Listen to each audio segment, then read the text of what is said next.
ప్రభు అయిన యేసుక్రీస్తు నామంలో కూడి వచ్చిన ప్రతి వారికి మరి శుభములు, దేవాది దేవుని దీవెనలండి. మనం ఇప్పుడు వాక్యాన్ని ధ్యానించుకుందాం. ఈరోజు మరి మనకి ఇవ్వబడిన వాక్యం ఏమిటంటే, వధువు సంఘం అనేటువంటి మనము అంటే వధువు సంఘం అంటే ఆడవాళ్ళు మాత్రమే అని కాదు, మగవాళ్ళు ఆడవాళ్ళు సంఘం అనేటువంటి దానిని ప్రభు మరి ఒక స్త్రీతో పోల్చున్నారు. ప్రభు ఏమో వరుడుగా మరి రానయ్యున్న తండ్రిగా ఉన్నారు. మరి ఈ యొక్క అంత్యక దినాల్లో అపాయకరమైన కాలాల్లో మనం ఉంటున్నప్పుడు మరి ఈ మధ్య కాలంలోనే 7 ఏండ్ల శ్రమ మొదలవక ముందే మనకు ఒక మరి దేవుని దగ్గరికి మనం అందరం కూడా 7 ఏండ్ల పెండ్లి విందునకు ఎగిరి వెళ్ళవలసినటువంటి సమయము ఆసన్నం అవుతుంది. కాబట్టి మనం దీని గురించి మనం కొన్ని విషయాలు మనం మాట్లాడుకుందాము. వరుడైన క్రీస్తుతో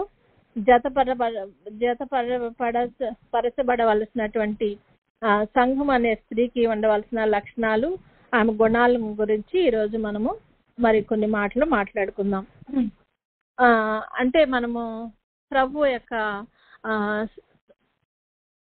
మరి ప్రభు అనేటువంటి వరునికి మరి ఉండవలసిన లక్షణాలు ఏంటంటే, మనకు యోగ్యతలు అంటే ఆయనకు వరునికి వధువుగా ఏ విధమైన యోగ్యత కలిగి ఉండాలనేది మనం నేర్చుకోవాల్సిన వారమై ఉన్నాము.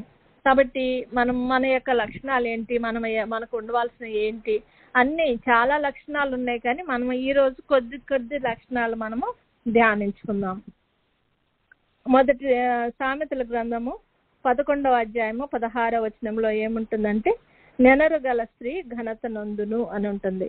అంటే మనము నెనరు కల అంటే మనము చాలా మరి ప్రతి విషయంలో కూడా జ్ఞానం కలిగి ఉన్నటువంటి స్త్రీ.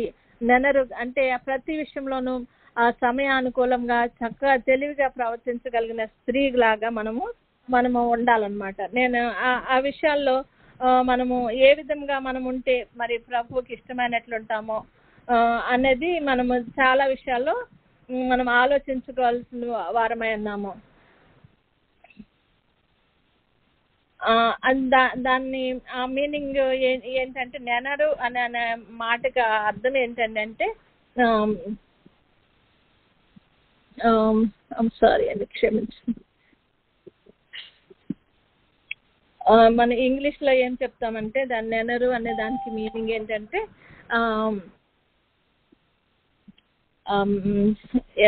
ఏమంటారంటే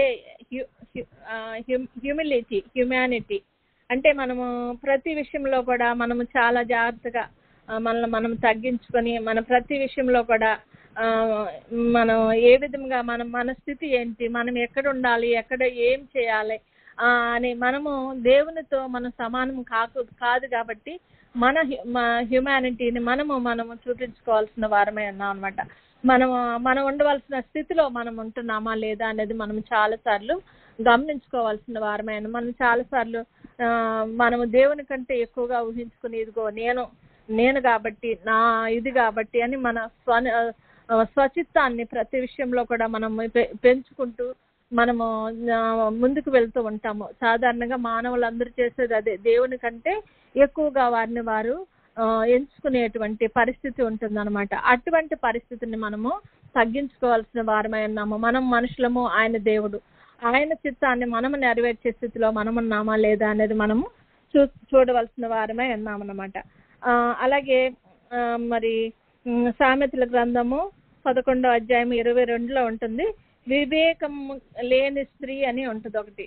అంటే ఆ స్త్రీకి ఏమి లేదండి, వివేకం లేదంట. వివేకం లేని స్త్రీ అంట పంది ముక్కునున్న బంగారు కమ్మి వంటిదంట. అంటే మరి ఎంత బంగారు కమ్మిలాంటి మరి మంచి విలువ కలిగిన వారమైనప్పటికీ మనము ఉండవలసిన ఆ స్థానంలో మనం లేమన్నమాట. పంది ఎక్కడ ఉంటుందంటే బురదలో ఉంటుంది.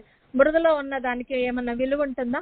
విలువ లేదు. కాబట్టి మనము విలువ కలిగిన వారంగా ఉండాలంటే మనం ఎక్కడ ఉండాలి, మనం ఏ స్థితిలో ఉండాలి, ఎక్కడ ఉండితే మనకు మన యొక్క ఆత్మీయ స్థితికి ఘనత వస్తుందో అక్కడ మనము మరి నివసించవలసిన వారమై ఉన్నాం అనమాట. అలాగే మరి సామెతల గ్రంథంలోనే 12:4 అంటే సొలొమోను గారు మరి ఒక స్త్రీ యొక్క లక్షణాలను ఇక్కడ చాలా విధంగా చాలా రకాలుగా మరి హెచ్చించి మరి రాసినాడు ఏ విధంగా స్త్రీ ఉండాలన్నది. మరి 31వ గ్రంథంలో అయితే చాలా మట్టుకు మనకి స్త్రీ ఎట్లా ఏ విధంగా ఉండాలని మనం చాలా మట్టుకు అనుకుంటాం కదా, నా బర్త్డే ఇట్లా ఇది కాబట్టి ఈ వాక్యం నాది, ఈ వచనం నాది అనుకుంటూ ఉంటాం. కానీ ఈయన సొలొమోన్ గారు తన సామెతల గ్రంథం అంతట్లో కూడా చాలా చోట్ల స్త్రీ గురించి ఎక్కువగా వివరించి చెప్పి రాశారనమాట. 12వ అధ్యాయము 4వ వచనంలో యోగ్యురాలు తన పెనిమిటికి కిరీటము అని చెప్తున్నారన్నమాట. యోగ్యురాలు అంటే మనకి యోగ్యత ఎట్లా ఉంది, ఈ యోగ్యతకు ఉండవలసిన లక్షణాలు అన్నమాట. మనకి యోగ్యత అనేది మనకి ఇప్పుడు ఒక జాబ్ ఉందనుకోండి, ఈ జాబ్కి ఈ యొక్క అర్హతలు ఉండాలా, ఈ జాబ్కి ఈ అర్హత ఉంటేనే దాంట్లో మనం సెలెక్ట్ అవుతాము అని అనుకుంటాం కదా. అట్లాగా యోగ్యత ఏ విషయాల్లో మనము మరి ప్రభువుకు తగిన వధువుగా ఉంటామో మనకి ఆ యోగ్యత ఉందా అనేది మనము చాలా చూసుకోవాల్సిన వారమే ఉన్నాం అనమాట. వధువుగా స్థిరపట్టాకి మనకు కావాల్సిన యోగ్యత మనకు ఉందా లేదా, మరి అటువంటి అంటే మనకు అటువంటి నిపుణత ఉందా, నైపుణ్యం ఉందా, సమర్థవంతమైనటువంటి మరి పరిస్థితి ఉందా మనకి, మనం ఆయన భారీగా పిలువబడగలిగినటువంటి స్థితిలో మనం ఉన్నామా అని మనము ఆలోచించుకోవాల్సిన వారమే ఉన్నాం అన్నమాట. మరి ఉదాహరణకు మనం రూతు గ్రంథంలో రూతు గారు ఉన్నారు కదా, ఆవిడ ఒక మోయాబీరాయలు అయినప్పటికీ ఆమె మరి తన చాలా సంపూర్ణ సమర్పణతో మరి తన అత్త మరి బాగులేకపోయినప్పటికీ, ముసలిది అయిపోయినప్పటికీ, ఆమె వల్ల తనకి ఏమి ప్రయోజనం లేకపోయినప్పటికీ మరి అత్తను వెంబడించి తన ఆ యొక్క జనాంగంలోకి తను రావటానికి ఇష్టంగా వచ్చింది. తన దేశం కాదు, తన మరి తన జనాంగం కాదు, అయినప్పటికీ మరి ఆమెతో ఉంటాకి వచ్చింది. అప్పటికి నయోమి చెప్తుంది కదా, నా కుమార్తెలారా మీరు ఎందుకు నా దగ్గరకు వస్తున్నారు, నాకు ఇంకా పిల్లలు పుట్టరు కదా, మీరు ఎందుకు మీ జీవితాలు మీరు చూసుకోండి అని చెప్పినప్పటికీ ఆమె అంటుంది, లేదు నేను మరణం తప్ప నన్ను ఏది కూడా వేరు చేయకూడదు, నేను నీతో వస్తాను, నన్ను రావద్దని చెప్పొద్దు అని కూడా అంటుంది కదండి. అంటే తను సంపూర్ణంగా సమర్పించుకుంది అత్తగారికి పరిచర్య చేయటాకు, అత్తగారితో ఉండటాకు. ఆమె ఒంటరిగా ఉంది కాబట్టి ఆమెతో పాటు నేను ఉంటానని తను మనసులో నిర్ణయించుకుందనమాట, సమర్పించేసుకుందనమాట. తన జీవితాన్ని ఒక మలుపులోకి తీసుకుని వచ్చింది. ఎప్పుడు సంపూర్ణ సమర్పణలో వచ్చింది కాబట్టి తన జీవితాన్ని దేవుడు ఒక రకంగా మలుపు తెరిచాడనమాట. మరి సాధారణంగా మోయాబీలు 10వ తరం వారు మరి యెహోవా సమాజంలో చేరవచ్చు అని ఉంటుంది. అంటే 10 తరాలు దాటితే గాని యెహోవా సమాజంలో చేరటానికి లేదు. కానీ ఈమె తన యోగ్యతను బట్టి, తన యొక్క సంపూర్ణ సమర్పణను బట్టి దేవుడు ఆమెనే మరి ఒక మొదటి తరంలోనే దేవుని ప్రజల్లోకి చేర్చబడింది అనమాట. అంటే మరి నయోమి గారిని మరి తన సొంత తల్లిలాగా మరి సొంత ఒక కుటుంబం లాగా చూసుకుంది. వాళ్ళకైతే ఒక గృహం ఉంది, ఒక ఇల్లు ఉంది, కానీ తినటానికి తిండి లేదు కదా. తన కోసం తను ఒక పొలంలోకి వెళ్ళి మరి సంపాదించుకుని తీసుకుని వచ్చి అతను పోషిస్తూ తను కూడా పోషింపబడుతూ మరి యోగ్యురాలుగా మరి అక్కడ మనకు మరి బైబిల్లో లిఖింపబడింది ఆవిడ. కాబట్టి అంటే దేవుని ప్రజలతో కలిసి జీవించడానికి తీర్మానం చేసుకుంది అనమాట. మరి మన దేవుడు చెప్తున్నాడు అనమాట, మీ పిలుపును ఏర్పాటును నిర్ణయం చేసుకుంటాను మరి జాగ్రత్త పడుడి అని పేతురు గ్రంథంలో ఉంటుందండి. 2వ పేతురు గ్రంథము 2:10 ఉంటుంది. సహోదరులారా మీ పిలుపును ఏర్పాటును నిశ్చయంగా చేసుకుంటకును మరి జాగ్రత్త పరుడి. అంటే మనకు దేవుడు ఒక పిలుపు ఇచ్చాడు, మనల్ని తన ఏర్పాటులో ఉంచుకున్నాడు. కాబట్టి ఆ విషయంలో మనం చాలా జాగ్రత్తగా ఉండాలి. ఈమె అన్యరాలు అయినప్పటికీ తన ప్రజలను తన జనాంగాన్ని విడిచిపెట్టి మరి ఈ యొక్క ఇశ్రాయేల్ దేశంలోకి తను వచ్చినప్పటికీ తను మరి ఇష్టానుసారంగా ప్రవర్తించడమో అట్లా ఏమి చేయకుండా అత్త యొక్క బాగోగులు చూసుకుంటూ మరి ప్రతి విషయంలో కూడా మరి తన యోగ్య ప్రవర్తన మనుషులందరూ కూడా జనాలందరూ చెప్పుకునే రీతిగా తన ప్రవర్తనను తను కాపాడుకుంది. మరి బోయేజ్ అంటాడు కదా, నీ ప్రవర్తన గురించి నేను విన్నాను అనేసి చెప్తాడనమాట.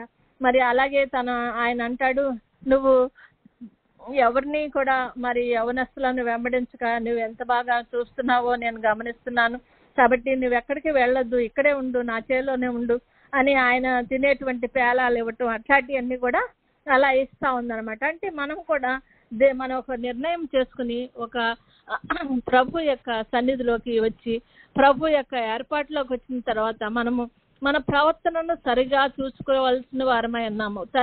తండ్రి అనే ప్రభు దృష్టిలో మన ప్రవర్తన ఎలా ఉంది, ఆయన దృష్టికి మనము యథార్థంగా ఉన్నామా, ఆయన దృష్టిలో మరి మన సంపూర్ణ సమర్పణలో ఉన్నామా, ఆయన దృష్టిలో మనము ఆయనతో సహవాసం చేస్తూ ఉన్నామా అని మనము గమనించుకుని మనం ముందుకు వెళ్ళినట్లయితే మరి ఈ యొక్క సమర్పణ సహవాసము రెండు కలిగినప్పుడు అది ఒక సంబంధంగా ఏర్పడుతుంది అనమాట.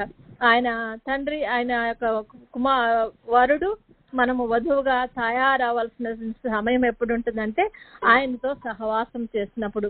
మరి పొలంలో ప్రతిదినమే వెళ్ళి ఆవిడ చేస్తున్నటువంటి మరి యొక్క సహనాన్ని, ఓర్పుని, మరి ఆ బిడ్డ మరి తను కూర్చుకుంటున్న ధాన్యాన్ని తీసుకుని వెళ్ళి అత్తకి ఇవ్వటం, మరి అత్తతో మరి సఖ్యత కలిగి ఉండటం, ఇవన్నీ కూడా మరి బోయజు మాత్రమే కాదు ఆ ప్రజలందరూ కూడా చూస్తున్నారట. అలాగే మనము ప్రభు సమాజంలోకి వచ్చిన తర్వాత మన ప్రవర్తనను మనం ఏ విధంగా కాపాడుకోవలసిన వారమై ఉన్నాము.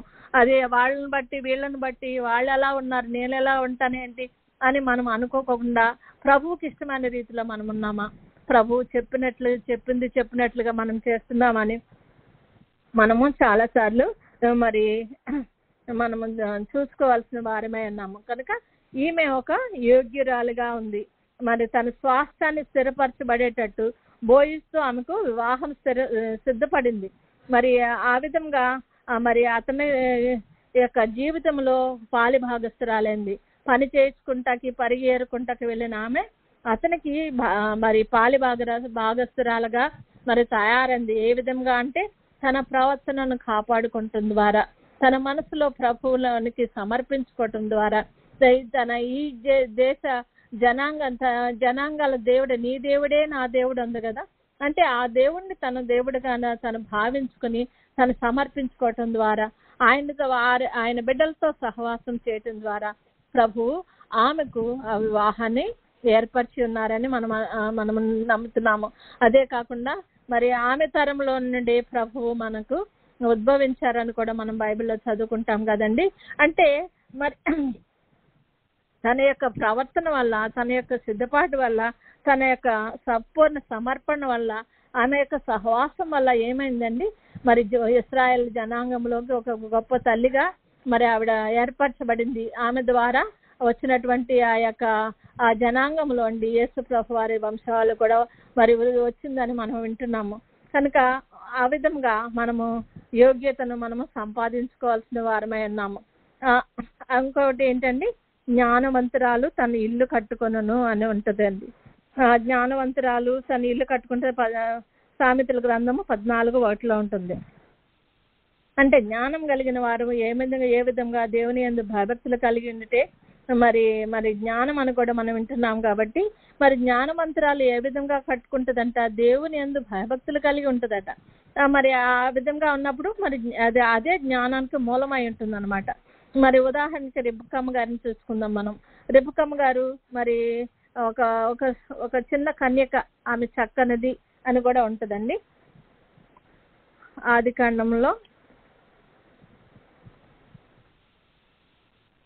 ఆదికాండము 24వ అధ్యాయము 16వ వచనంలో ఉంటుంది.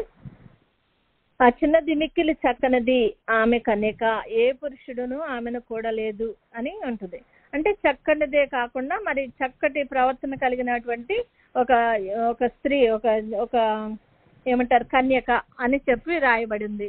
అయితే ఆమె ఏం చేస్తుందండి, అక్కడికి మరి నీళ్లు తోడుకోవటానికి వచ్చింది. నీళ్లు తోడుకోవటానికి వచ్చినప్పుడు ఏమైంది, అక్కడ ఎలియాజరు గారు ముందుగానే అక్కడ ప్రార్థన చేస్తూ ఉన్నారని వింటున్నాం. ప్రార్థన చేస్తూ మరి ఏ చిన్నదైతే ఇక్కడికి వచ్చినప్పుడు నేను నీళ్లు అడిగినప్పుడు నాకు ఏ విధంగా ఎవరైతే నాకు నీళ్లు పోసి నా వంటలకు కూడా పెడతారో ఆ అమ్మాయే మరి ఇస్సాకు భార్య అని ఆయన అంతరంగంలో అనుకుంటున్నాడట. మరి రిబ్కా ఎటువంటి మరి మనిషి అయ్యిందండి అంటే ఆమెకు ఇతరులకు సహాయం చేసే నేచర్ ఉందన్నమాట. మరి ఎవరో చెప్తేనే చేయటం కాదు, తనకు తానే పురమాయించుకుని మరి తను ఇతరులకు సాయం చేయాలనే ఉద్దేశంతో ఉన్న బిడ్డ అయిందనమాట. మరి ఆయన మా నీళ్లు మాత్రమే అడిగాడు, కానీ తను ఏమంటుంది, నీ ఒంటిలకు కూడా పోస్తానని తనకు తానుగానే అతనికి సహాయం చేయటానికి తను ముందుకు వచ్చిందనమాట. అంటే రిబ్కాకి మంచి మనోనిధానం ఉంది. దానివల్ల ఏమవుతుందంట, ఎలియాజరు గారి అంతరంగంలో ఉన్నటువంటి ఆ విషయానికి అనుకూలంగా ఆమె ప్రవర్తన మరి ఉందని మనం చూస్తున్నాం అనమాట. అంటే మనం కూడా మంచి మనోనిధానం కలిగిన ఉన్న వాళ్ళమైతే పరిశుద్ధాత్ముడు మన జీవితాల్లో మనం చేయాలనుకున్నటువంటి ఆ ఉద్దేశానికి అనుకూలంగా మన ప్రవర్తన కూడా ఉండేలాగా ప్రభువు మనకు సహాయం చేస్తాడు. కాబట్టి మనం కూడా మరి ఏ విధంగా ఉన్నాము, మనము నిజంగా జ్ఞానం కలిగి ఉన్నామా, దేవుని యందు భయభక్తులు కలిగి ఉన్నామా? మరి ఆవిడ అన్ని విషయాల్లోనూ సిద్ధంగా ఉంది. ఇంట్లో బస భోజనం సిద్ధమా అంటే సిద్ధమంటుంది, ఒంటెలకు గడ్డి అది సిద్ధం అంటే అన్ని సిద్ధం అంటుంది, ప్రతి విషయంలో కూడా సిద్ధమంది. మరి ఇతనితో నువ్వు వెళ్తావా అంటే నేను వెళ్తానంటుంది. అలాగే ప్రతి విషయంలో కూడా ప్రభు విషయంలో మనం ఏం చేయాలండి, సిద్ధపాటు కలిగి ఉండాలి. ప్రతి విషయంలో కూడా ఇంకో ఈ విషయంలో ప్రభు ఈ నిమిషంలో వస్తే నువ్వు సిద్ధంగా ఉన్నావా అంటే మనం సిద్ధంగా ఉన్నానని చెప్పగలిగిన స్థితిలో మనం ఉండాలన్నమాట. జ్ఞానం కలిగి ఉండాలి ప్రతి విషయంలోనూ. అందుచేత ఆవిడ మరి ఇశ్రాయేల్ జనాంగంలో యాకోబు గారి సంతానమైన అబ్రహాం గారి సంతానమైన ఇస్సాకు గారికి మరి ఒక భార్యగా అయింది. ఇస్సాకు గారు కూడా అంటే మంచి ధ్యానపరుడట. మరి ధ్యానపరుడైన ఇస్సాకుకు జ్ఞానవంతురాలైనటువంటి రిబ్కాను మరి దేవుడు మరి ఏర్పరిచి ఉన్నారన్నమాట. ఎందుకంటే ఆమె జ్ఞానవంతురాలంట. మరి వారిద్దరు కూడా మరి ఏక శరీరంగా ఉంటారని మరి వేరే మార్కు సువార్తలో 10వ అధ్యాయంలో 5వ వచనంలో ఉంటుందండి. అలాగే ప్రతి విషయంలోనూ కూడా మనము చూసుకోవాల్సింది ఏంటంటే మరి జ్ఞానవంతురాలు మరి ఇల్లు కట్టుకునేలాగా మరి తన గృహాన్ని తను చక్కగా కట్టుకుని తన భర్తను మంచిగా చూసుకుని మరి పిల్లలను కూడా మరి సరైన రీతిలో పెంచుకోగలిగినటువంటి స్త్రీ అయింది. అలాగే సామెతల గ్రంథం 19:14లో ఉంటుంది, సుబుద్ధి కలిగిన స్త్రీ, సుబుద్ధి కలిగిన భార్య ఏంటంట యెహోవా యొక్క దానమట. మరి అటుది మరి ముత్యముల కంటే అమూల్యమైనదని మరి రాసిపడి ఉంటుంది. అంటే సుబుద్ధి, మంచి బుద్ధి కలిగిన వారు అనమాట. మంచి బుద్ధి కలిగిన భార్య మరిగా మనం ఉన్నట్లయితే ప్రభు యొక్క మరి భార్య అనగానే మనము సాధారణంగా ఆడవాళ్ళనే అనుకుంటాం. ఆడ మగ అని తేడా లేదు సంఘంలో. సంఘం అంతా కూడా ఆయనకు ఒక మరి వధువుగా తయారవలసిన సమయం కాబట్టి సుబుద్ధి కలిగిన వారమే మనము ప్రభు రాకకు ఎదురు చూడగలిగిన స్థితిలో మనం ఉండాలని ప్రభు కోరుకుంటున్నాడు. అలాగే సామెతల గ్రంథం 31:10లో ఉంటుంది, గుణవంతురాలు మరి గుణవతి అయిన భార్య దొరుకుట అరుదు, అడ్డిది ముత్యముల కంటే విలువ గలదని ఉంటుందండి. అంటే గుణవంతురాలు, గుణం కలిగిన వారిగా ఉండాలన్నమాట. మన గుణాన్ని సరైన రీతిలో చూసుకోవాలి. ఈ అమ్మాయి ఏంటండి ఇట్లా మాట్లాడుతుంది, ఇది అసలు సరైన గుణం లేదండి అని అంటారు కదండి. ఎందుకంటే వారి నోటి ప్రవర్తన బట్టి వారి యొక్క మనసులో ఏముందో అది దాన్ని వాళ్ళ గుణాల్లో చూపించుకుంటూ ఉంటారనమాట. కానీ సాధారణంగా అనుకుంటాం, చాలా మంది దాయాలు తగ్గి పైకి ఒకలాగా లోపల ఒకలాగా ఉంటాక చూస్తారు, కానీ చాలా మంది అది సడన్ గా అట్లాగా వచ్చేస్తూ ఉంటుంది. వాళ్ళ ప్రవర్తన మనం చూడగానే పసిగట్టగలిగినటువంటి స్థితి, మరి గుణము లేనితనం అది. కాబట్టి మనం గుణాన్ని మనం సరి చేసుకోవాలంటే మన అంతరంగము చాలా శుభ్రమైనట్లుగాను దేవునికి అనుకూలమైనట్లుగాను ఉన్నట్లయితే మన గుణము చాలా చక్కగా ఉంటుంది, ఆయనకి ఇష్టమైన రీతిలో ఉంటుంది. కాబట్టి వరుడుగా రానైనటువంటి ప్రభు యొక్క మరి వధువుగా మనము తయారు కావాలంటే మన గుణము ఎంతో చక్కగా ఉండవలసినటువంటి అవసరం కూడా ఉన్నదన్నమాట. అలాగే 31 సామెతల గ్రంథం 31:30లో కూడా ఉంటుంది, దేవుని యందు భయభక్తులు కలిగిన స్త్రీ కొనియాడబడను. అటువంటి స్త్రీగా మనము ప్రభువుకి ఇష్టమైన రీతిలో మనము ఉండగలగాలి.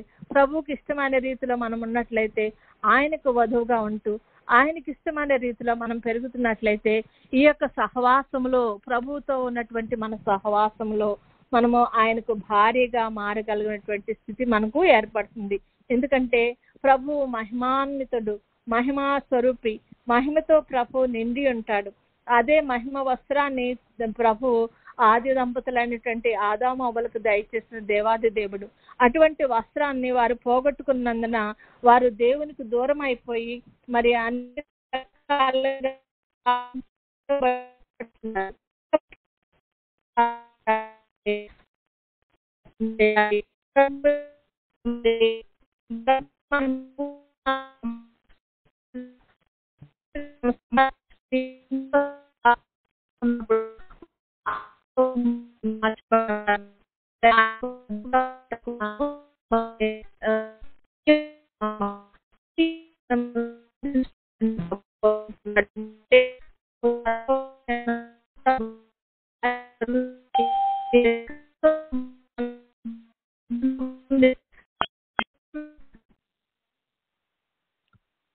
ప్రభు యొక్క మరి వధువుగా ఉండవలసిన వారు మనము మరి ప్రభుతో సహవాసం చేసినట్లయితే, ప్రభువుకు మనము సమర్పించుకున్నట్లయితే, ఆయన యొక్క సహవాసంలో మనము ఆయన రూపంలోకి మనము మార్చబడిన వారమై మరి ఆయనతో సమాన రూపంలోకి రాగలిగిన స్థితికి ఉండి ఆయన భార్యగా ఆయన శరీరంలో సగభాగంగా ఒక సంఘము తయారవటకు ఈ 7 ఏండ్ల శ్రమ రాకముందే మరి 100 పంటగా మనము అందరం కూడా పైకి ఎగరగలిగి ఆయన సన్నిధిలో మరి పెండ్లి విందులో మనము ఆయనతో పాటు మరి ఆయన సుముఖములో ఆయన ముఖాన్ని చూస్తూ మనం ఆనందించేటువంటి ఆ యొక్క గొప్ప తరుణాన్ని దేవుడు మనకు దయచేస్తాడండి. ఆదామవ్వలు మరి ఆయన యొక్క మహిమను పోగొట్టుకున్నారు. ఆ మహిమను దేవుడు మరలా మనకి ఇవ్వాలని ఆశపడుతున్నప్పుడు ఆ మహిమలోనికి మనము మార్చబడాలని ప్రభు కోరుకుంటున్నప్పుడు మనము కూడా ఆయనకు సమర్పించుకుని ఆయనతో సహవాసం చేసినట్లయితే ఆయన మహిమను మనకి ఇచ్చి ఆయన రూపంలోకి మనం మార్చుకోగలడు. ఆయన వధువుగా మనల్ని తయారు చేయగలడు. ఈ లోకంలో ఈ దినాల్లో మరి క్రైస్తవ సంఘానికి ఎన్నో హింసలు వస్తున్నాయి. ఆది సంఘ కాలంలో ఏ విధంగా అయితే క్రైస్తవులు హింసింపబడ్డారో అదే విధంగా ఈ దినాల్లో ముఖ్యంగా ఇక్కడ భారతదేశంలో మరి దేవుని పేరు ఎత్తితేనే మరి మీద పడి కొట్టేటువంటి పరిస్థితులు ఉన్నాయి. కాబట్టి అంటే దుష్టుడు ఎంతగానో విజృంభిస్తున్నాడు. ఏ విధంగా అయినా సరే ప్రభులో ఉన్న వారిని ఈడ్చివేసేయాలని, ప్రభులో ఉన్న వారికి మరి అటువంటి అధికారం లేకుండా ఏదో రకంగా వారి విశ్వాసం నుండి బయటికి లాగి వేయాలని వాడు దుష్టుడు చేసే ప్రతి ప్రయత్నంలోనూ మరి మనం చూస్తూనే ఉన్నాము. కాబట్టి అట్టి ప్రయత్నాల్లో మనము ధైర్యంగా ప్రభు కొరకు నిలబడగలిగినటువంటి స్థితిలో ఉండి ఏ నిమిషంలో అనే సరే మనము మరి ప్రభుతో ఎగిరి వెళ్ళటానికి మనము సిద్ధపడి ఉండాలని ప్రభు కోరుకుంటున్నాడండి. మరి నిజమే కదా, ప్రతిసారి మనం మాట్లాడుకుంటాం బుద్ధిగల కనికలు బుద్ధి లేని కనికలని. వారు కనికలే వీరు కనికలే, వారు సిద్ధపడ్డారు వీరు సిద్ధపడ్డారు, వారి దీపాలు ఉన్నాయి వీరికి దీపాలు ఉన్నాయి, అవి వెలుగుతున్నాయి ఇవి వెలుగుతున్నాయి. కానీ మరి చివరి వరకు మరి దీపాలు ఆరిపోకుండా కాపాడుకోగలిగిన వారు మాత్రమే మరి ప్రభు వచ్చినప్పుడు ఆయనతో పాటు ఎగిరి వెళ్ళగలిగారు కదా. మరి అదే విధంగా తర్వాత తలుపు మూయబడిందంట. మూయబడిన తలుపు స్థితికి మనము రాకుండా ఉన్నట్లు దేవుడు మనల్ని హెచ్చరిస్తున్నాడు. కాబట్టి మన ఆత్మలో సిద్ధపరచుకుందాం. ఆయనకు వధువుగా మనం తయారవుదాము. ఆయన రాకడకు సిద్ధపడదాం. ఎందుకంటే మరి ఇక్కడ విడిచిపెట్టబడినట్లయితే మనకు వచ్చేటువంటి ఆ 7 ఏండ్ల శ్రమ, భయంకరమైన శ్రమ, ఆ దినాలు తక్కువ చేయబడిన ఎడ్ల ఏ శరీరం తప్పించుకొనడు అంటున్నారు. కాబట్టి అటువంటి శ్రమలోకి మనకు వెళ్లకుండానట్లు ఆ పరిస్థితిలో చాలా మంది విశ్వాసాన్ని కోల్పోయే స్థితికి ఉంటుంది. కాబట్టి మనం మన విశ్వాసాన్ని గట్టిగా పట్టుకుందాము, ప్రభు కొరకు సిద్ధపడదాము, ప్రభు కొరకు నిలబడదాము. రాకడలో ఎత్తబడగలిగే గొప్ప భాగ్యాన్ని దేవుడు మనకు, మన బిడ్డలకు, మన కుటుంబాలకు దయచేసి మనమందరము రాకడలో ఎత్తబట్టకు దేవుడు మనకు తన కృపను మనకు అనుగ్రహించును గాక. గాడ్ బ్లెస్ యు ఆల్ అండి.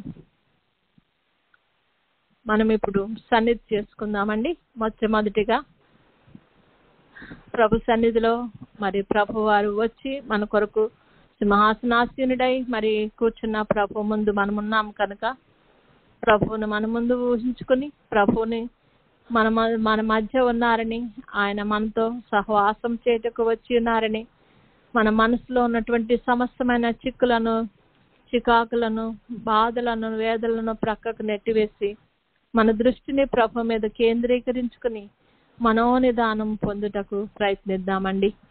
మనం మనోనిదానం కలిగిన వారమైతే ప్రభుని చూడగలము. మనోనిదానం కలిగిన వారమైతే ప్రభు తన స్వరాన్ని మనకు వినిపింప చేయగలరు. కనుక ఆయన పావన పాదాల దగ్గర ఉన్న మనం మన మనస్సును నిదానపరుచుకుని మన రెక్కలు మరి చేసే చప్పుడు, మన హృదయం చేసే చప్పుడుకి అన్నిటినీ కూడా మనం నిశ్శబ్దంగా పెట్టుకుని ప్రభు ఏం చెప్పబోతున్నారో అని ఆలకించుటకు మన మనసులను సిద్ధపరచుకుందాం.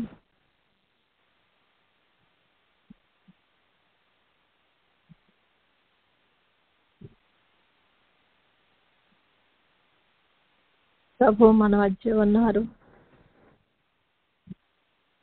ఒక ప్రెసిడెంట్ వస్తున్నారు అనగానే మనం అందరం కూడా ఎటువంటి బాధలున్నా అవన్నీ పక్కన పెట్టి ఆయన చూడాలని ఎదురు చూస్తూ ఉంటాం కదా. వారికంటే గొప్పవాడు, దేవాది దేవుడు, రాజులకు రాజు, ప్రభువులకు ప్రభు మన మధ్య ఉన్నారండి. మనలను చూడటానికి ఆయన మనల్ని దర్శించుటకు వచ్చి ఉన్నారు. ఆయనను చూచుటకు, ఆయన చెప్పినది వినుటకు మనల్ని మనం సిద్ధపరచుకుందాం.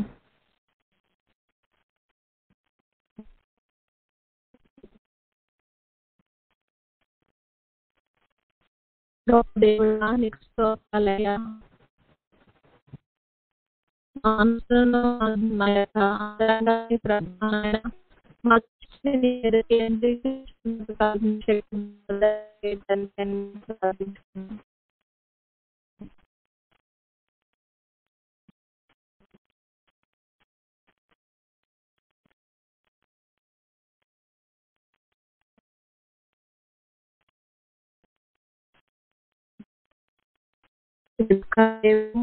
మనోనిదానం కలిగిన జీవితం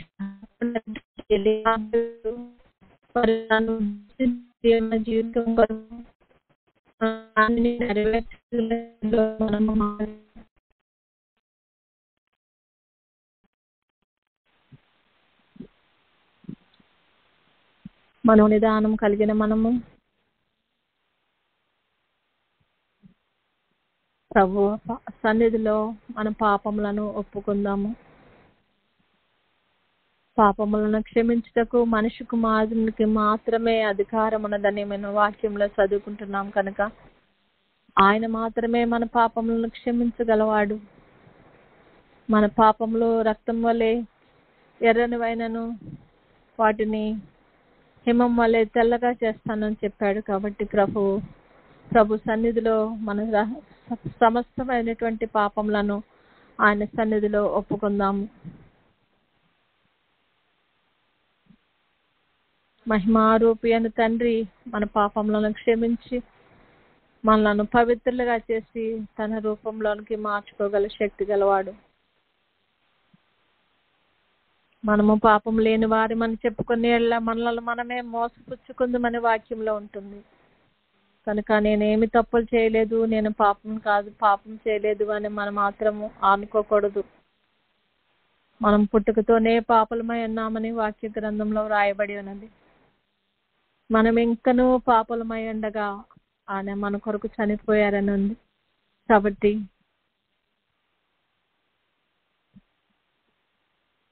మనము మన పాపములను ఒప్పుకుందాం.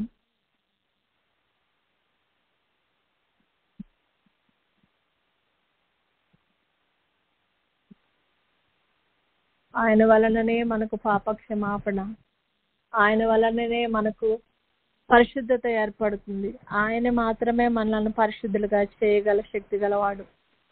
ఆయన పరిశుద్ధుడు కనుక మనము కూడా ఆయన రూపంలోకి మారటకు, ఆయన వధువుగా మనం తయారు కావాలంటే ఆయన పరిశుద్ధత మనలోనూ ఉండవలసిన వారమై ఉన్నాము. కనుక ప్రభు తన రక్తం చేత మనలో ఉన్న ప్రతి విధమైన పాపమును శుద్ధి చేసి మనల్ని క్షమించి తన రూపంలోకి మార్చుకున్నట్లు ప్రార్థించుకుందాం.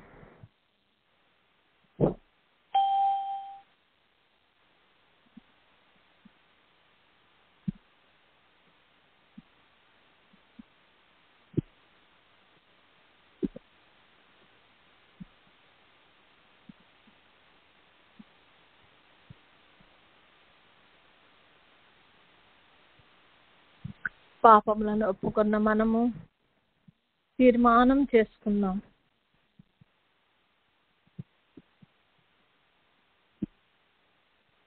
రూతు ఏ విధంగా అయితే తన స్వజనాన్ని విడిచిపెట్టి తన అత్త యొక్క మరి వంశంలోనికి, అత్త యొక్క జనాంగంలోనికి ఇశ్రాయేలు దేవుని మరి సేవించుటకు ఆయన రెక్కల కిందకి ఏ విధంగా రావటకు తను తీర్మానం చేసుకుందో, దేవాది దేవుడు, రాజాదిరాజు, నాయనా నీ బిడ్డలలో ఒకటిగా నా తండ్రి నీ వధువు సంఘంగా తయారు కావాలని మేము తీర్మానించుకుంటున్నాం రాజా. నాయన ప్రభా మమ్మల్ని సిద్ధపరచండి. పరిశుద్ధుడా మాకు సహాయం దయచేయండి ప్రభా, మా తీర్మానం స్థిరపరచండి రాజా అని ప్రభు పాదాలు పట్టుకుని వేడుకుందాం.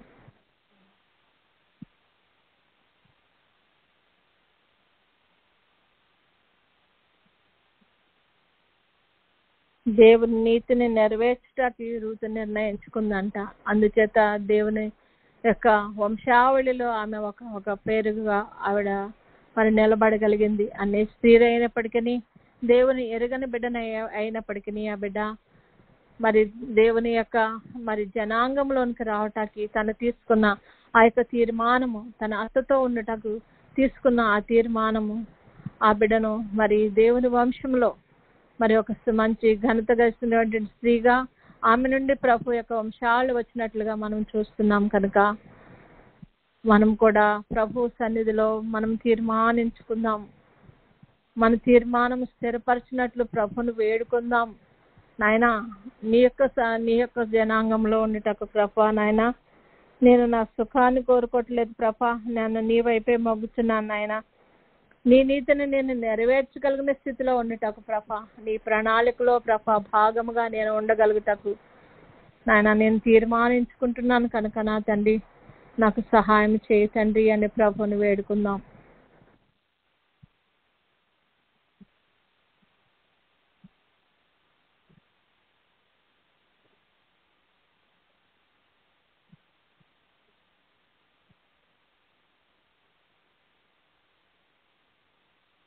మన పిలుపు కానీ మన ఏర్పాటు కానీ నిశ్చయముగా మనం తెలుసుకుంటకు, ప్రభువులో మనం నిలవబట్టకు మనం తీర్మానించుకుందాం.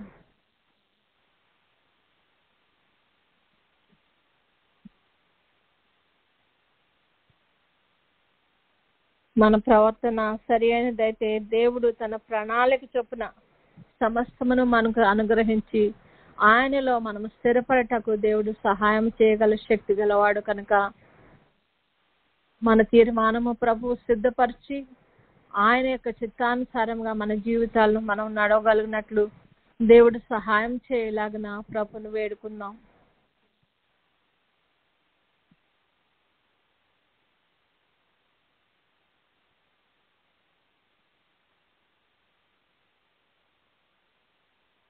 మన సమర్పణ సరి అయినదై ఉండాలి. కాబట్టి అలా ఉన్నప్పుడు దేవుడు తన ప్రణాళిక చొప్పున మనకు కావాల్సిన సమస్తాన్ని అనుగ్రహిస్తాడు. కాబట్టి మనం సంపూర్తిగా ప్రభువుకు సమర్పించుకుందాం.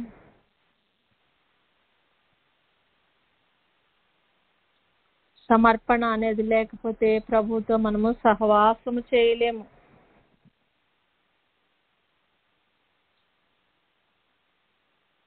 ప్రభువుతో సహవాసము చేయని ఎడల మనము పెండ్లి కుమార్తె రూపంలోనికి రాలేము. కనుక మన సమర్పణ సంపూర్ణమైనదే ఉండాలి.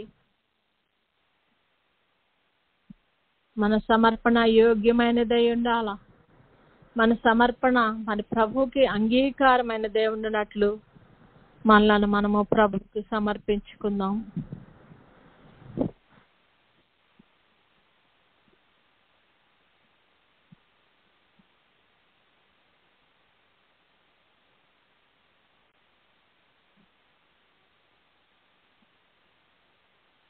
మనలను సంపూర్ణంగా సమర్పించుకున్నట్లయితే కుమ్మరివాని చేతిలో మట్టిలాగా మరి ఆయనకి ఇష్టమైన రూపంలోకి మనలను మరి తను మలుచుకున్నట్లు ప్రభుకి మనలను అప్పగించుకుందాం. ఆయన నా చిత్తం కాదు నీ చిత్తము నాలో నెరవేరినట్లు కృప చూపు తండ్రి. ఇగో సమస్తమును నీకు అర్పించుకుంటున్నాను నాయన. నన్ను నీకు ఇష్టమైన రూపంలోనికి మార్చుకో ప్రభా అని ప్రభుని వేడుకుందాం.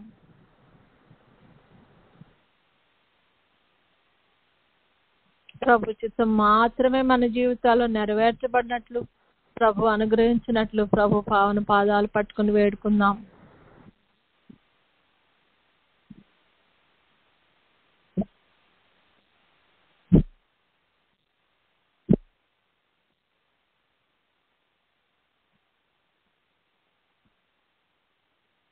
ప్రభు మాత్రమే మనల్ని తన రూపంలోనికి మార్చుకోగలిగిన శక్తి గలవాడు.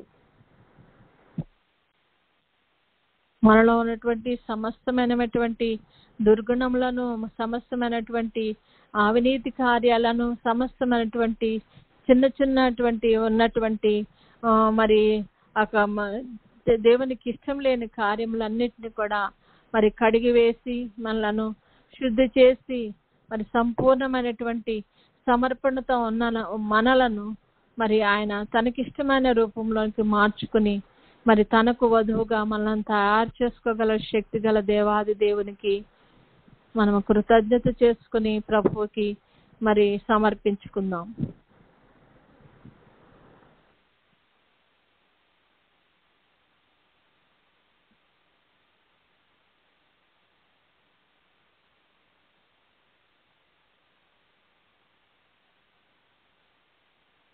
సమర్పించుకుందాం. మనము ప్రభువుని వేడుకుందాం.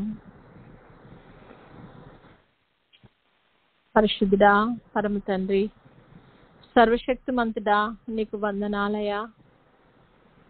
మమ్మలను నీ రూపంలోనికి మార్చుకుంటకు ప్రభా మానవ రీత్యా మాకున్నటువంటి ప్రతి విధమైన ఆటంకాన్ని తొలగించు రాజా. మేము సంపూర్ణంగా నీ సన్నిధిలో నీ చేతుల్లో ప్రభా నాయన నీ రూపంలోనికి మార్చగల శక్తి గల నీకు ప్రభా మమ్మల్ని సమర్పించుకుంటుండగా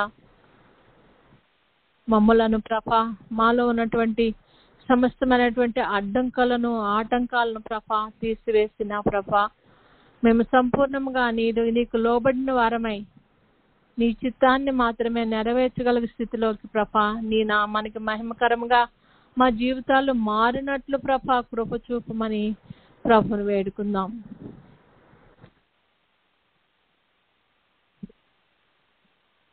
అంత్యకాలములలో అపాయకరమైన కాలాలలో ఉంటున్న మనము అపాయాన్ని చూసి భయపడిపోయి మనము ప్రభు నుండి వేరైపోకుండానట్లు పరిశుద్ధాత్ముడు మన ఆత్మలను బలపరచాలని ప్రభుని వేడుకుందాం.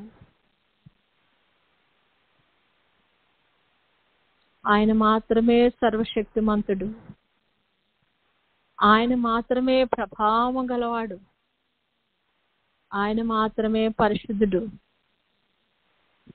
ఆయన మాత్రమే మనలను కడిగి పవిత్రపరచగలిగినటువంటి శక్తి గల దేవుడు. అట్టి దేవుణ్ణి కలిగిన మనం ధన్యులం కనుక ఆ స్థితిలో మనము కలకాలము నిలిచి ఉండగలుగుటకును రాకడలు ఎత్తబట్టకు దేవుడు సహాయం చేయనట్లు ప్రభు పాదాలు పట్టుకుని మనల్ని వేడుకుందాం.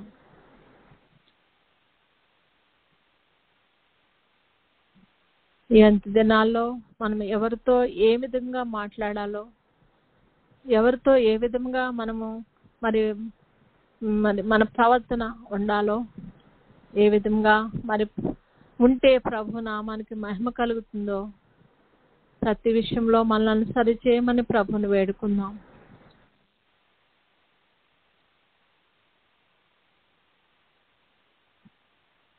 మౌనముగా ఉన్నవాడు జ్ఞాని అని ఎంచబడతాడట. కాబట్టి కొన్ని ఆర్గ్యుమెంట్స్ లో వివాదాల్లో మనము చిక్కుకొని మన నోటి ద్వారా పాపము చేయకుండానట్లు దేవుడు మనకు మౌనమని దాన్ని ప్రసాదించినట్లు అటువంటి శక్తిని మనం కలిగి ఉండగలుగుటకు ప్రభుని వేడుకుందాం.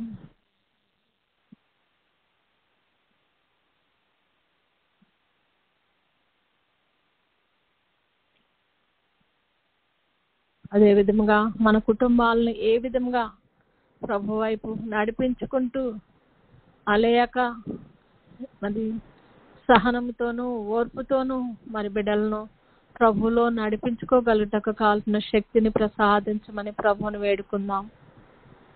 మన కుటుంబాల్లో ఒక్క డెక్క కూడా విడిచిపెట్టబడకుండానట్లు దేవుడు మనకు సహాయం చేయాలని ఆయన పాదాలు పట్టుకుని వేడుకుందాం.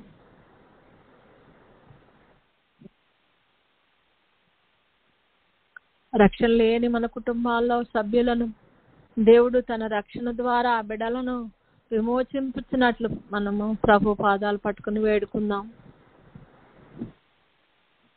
పాప విమోచన మనకు కలుగు చేయనట్లు ప్రభువుని వేడుకుందాం. ఈ లోకపు ఆకర్షణలకు లొంగిపోయిన వారమై, లోకం చేత ఏడవబడిన వారమై ఉండకుండానట్లు ప్రభు మనల్ని గట్టిగా పట్టుకున్నట్లు ప్రభుని వేడుకుందాం.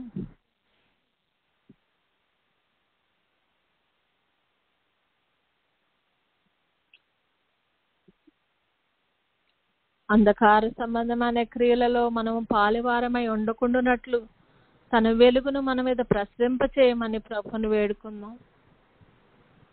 మనము వెలుగు సంబంధుల వలె జ్ఞానం కలిగిన వారమై, ప్రభు చెప్పిన విధంగా యోగ్యత కలిగిన వారమై, ప్రతి విషయంలోనూ ప్రభువుకి ఇష్టమైన రీతిలో ఉండనట్లు ప్రభు మనకు సహాయం చేయనట్లు, మనకు మన కుటుంబాలకు సహాయం చేయనట్లు ప్రభుని వేడుకుందాం.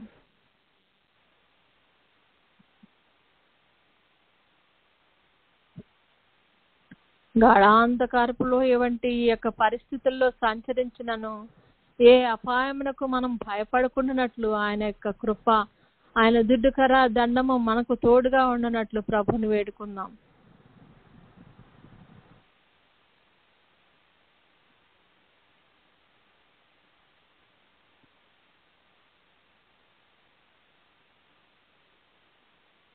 ఈ అన్ని విధములైనటువంటి న్యాచురల్ కలామిటీస్ నుండి దేవుడు మనల్ని తప్పించినట్లు ప్రభుని వేడుకుందాం.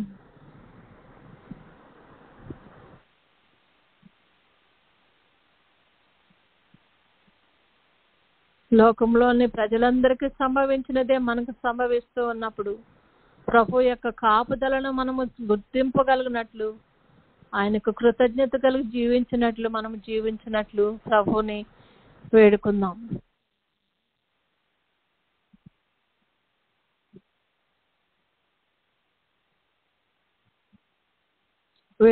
మనము ప్రభుని స్తుతించుకుందాం. ఈ దినమున మాకు సజీవ లెక్కలో లేపి నాయనా నీ సన్నిధిలో కూర్చుండబెట్టుకున్న విధానానికై నీకు స్తుతులు స్తోత్రాలు అని ప్రభువుకి స్తుతులు చెల్లించుకుందాం.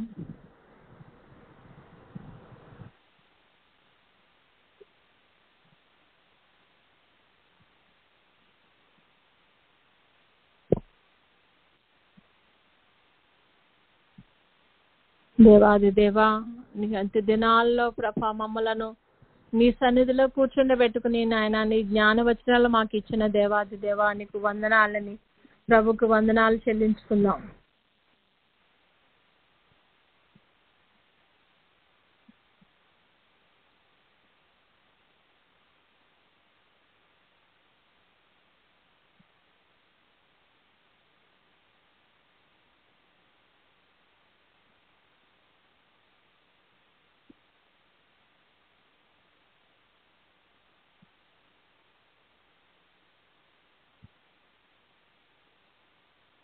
నాయన మమ్మలను నీ రాకడకు సిద్ధపరచుటకు నువ్వు నీ పరిశుద్ధాత్మ సహాయాన్ని మాకు అందించుతున్న దేవాది దేవా నీకు కోటాను కోట్ల స్తుతులు స్తోత్రాలని ప్రభుకి స్తుతులు చెల్లించుకుందాం.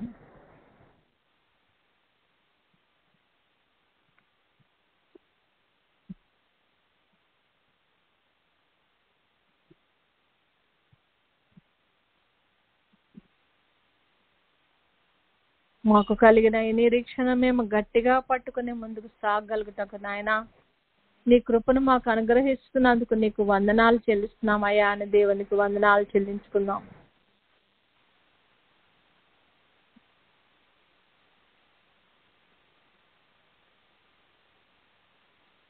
స్తుతులకు పాత్రుడు స్తోత్రార్హుడు అయిన దేవాది దేవుని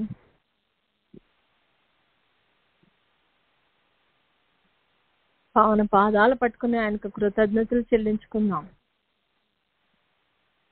మనల్ని ఈ భూమి మీద మరి ఆయన తన యొక్క ప్రత్యేకమైనటువంటి మరి ఏర్పాటు చొప్పున ఏర్పరచుకొని మనలను తన జనాంగంగా మరి ఏర్పరచుకొని మనకు కావాల్సిన ఆత్మీయ ఆహారాన్ని అనుదినము అనుగ్రహిస్తూ మనల్ని ముందుకు నడిపించుకుంటున్న దేవాది దేవునికి కృతజ్ఞతాస్తుతులు చెల్లించుకుందాం.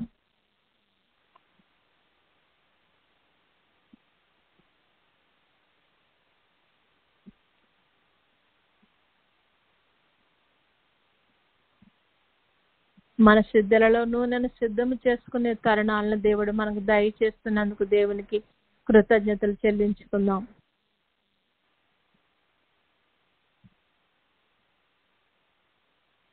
ఇచ్చిన సమయాన్ని మనం వ్యర్థం చేసుకునకుండానట్లు దేవుడు సహాయం చేస్తూ మనల్ని ముందుకు నడిపించుతున్నందుకు దేవునికి కృతజ్ఞతాస్తుతులు చెల్లించుకుందాం.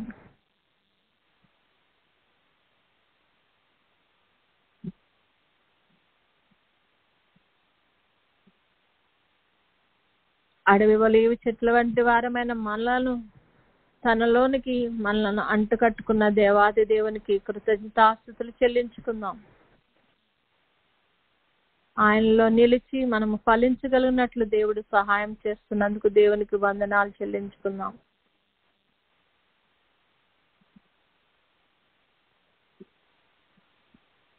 ఆయనకి స్తుతులు చెల్లించుకున్న మనము కొద్దిసేపు మౌనముగా ఉందాము. ఇప్పటి వరకు మనము మాట్లాడి ఉన్నాము. ప్రభు మాట్లాడటకు మనము సమయాన్ని ఇచ్చి ప్రభు మనతో ఏమి మాట్లాడదలుచుకున్నారో, ప్రభు మనకు కనపడదలుచుకున్నారో ఆయన చిత్తానికి మనము విధేయులమై కొద్దిసేపు ఆయన సన్నిధిలో మౌనంగా ఉందాము. మనం మౌనంగా ఉన్నప్పుడు ప్రభు యొక్క స్వరాన్ని వినగలిగిన శక్తిని పొందుకుంటాము. కాబట్టి అత్యాశతో మరి ప్రభు యొక్క స్వరాన్ని వినుటకును ప్రభువును చూచుటకును మనం ఆశ కలిగిన వారమై ఆయన సన్నిధిలో కొద్దిసేపు మౌనంగా ఉండి, ప్రభువా నాకు కనపడండి, నాతో మాట్లాడండి అయ్యా, ప్రభువా దేవా అందరికీ కనపడండి, అందరితో మాట్లాడండి అని ప్రభుని వేడుకుంటూ కొద్దిసేపు మౌనంగా ఉందాము.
పరిశుద్ధుని చేసి నీ వరములు దయచేసి పరిశుద్ధుని చేసి నీ వరములు దయచేసి నీ పరిశుద్ధ నిధిని చూపుమా పావురమా వినుమా నీ పరిశుద్ధ సన్నిధిని చూపుమా పావురమా వినుమా. వందనాలు నాయన. స్తుతులకు పాత్రుడా, స్తోత్రార్హుడా నాయనా, నీ సన్నిధి భాగ్యాన్ని మాకు ఈ దినమును దయచేసిన దేవా నీకు వందనాలు. నీ సన్నిధిలో పాల్గొన్న ప్రతి బిడ్డను పేరు పేరున దీవించమని, ఆశీర్వదించమని, నీ సన్నిధి వరాలను ప్రభా బిడ్డలకు దయచేయమని నాయన, నీ సన్నిధిలో ఉన్నటువంటి నాయన అద్భుతకరమైనటువంటి ఆ యొక్క అంతస్తులను ప్రభా మేమందరం నేర్చుకుని ప్రభా దానిలో మరింతగా ప్రభా పెరగలుగుటకు ప్రభా మాకందరికీ నీ ఆత్మ సహాయాన్ని దయచేయమని నా ప్రభా. ఈ కార్యక్రమం అంతట్లో మాకు తోడైన దేవా నీకు వందనాలు నాయన. మరి రాలేకపోయిన బిడ్డలు కూడా ప్రభా నాయన నీ సన్నిధిలో తర్వాత పాల్గొని ప్రభా నాయన దానిలో బలమందుతూ నా తండ్రి నాయన నీవు ప్రభా నా తండ్రి నాయన మాకు ఉద్దేశించిన ఆ యొక్క సిద్ధులలో నూనెను ప్రభా ఎక్స్ట్రా నూనెను మేము సంపాదించుకుంటూ ప్రభా నా తండ్రి నాయన నీవు ఏ నిమిషంలో వచ్చినా నీతో పాటు ఎగిరి రాగలిగిన స్థితిని, నీ పెండ్లి విందులో పాల్గొనే గొప్ప స్థితిని మా అందరికి దయచేయమని త్వరలో పెండ్లి కుమారుడుగా రానన్న యేసయ్య అతి శ్రేష్టమైన నామంలో అడిగి పొందుకొని ఉన్నాం తండ్రి. ఆమెన్.